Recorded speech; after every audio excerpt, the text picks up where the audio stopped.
All right, Trevin, what are we talking about this week?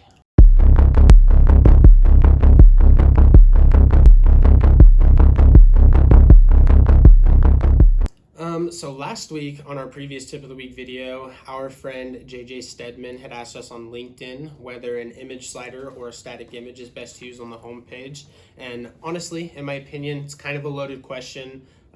Usually at 253 Media, we would suggest to use video when it comes to telling your story on the homepage or any page for that matter.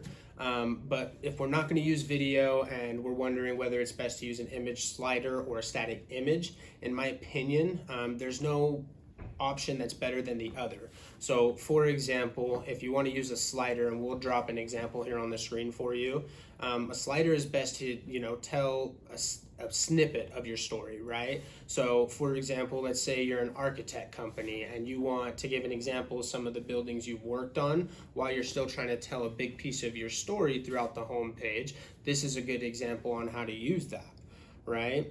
And sliders can be used throughout different pages to, show a couple different images with a story on the bottom is typically how we would use it.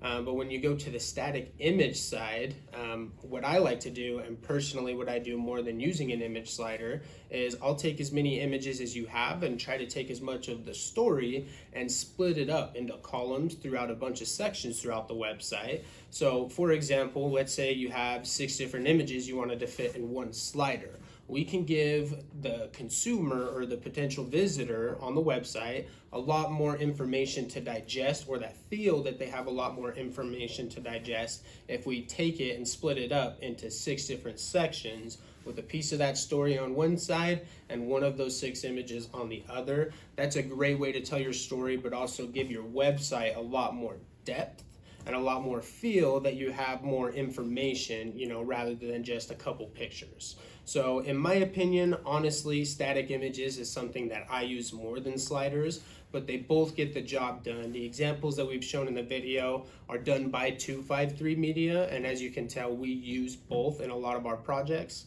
However, static images, if there's enough images and enough story, is my personal preference.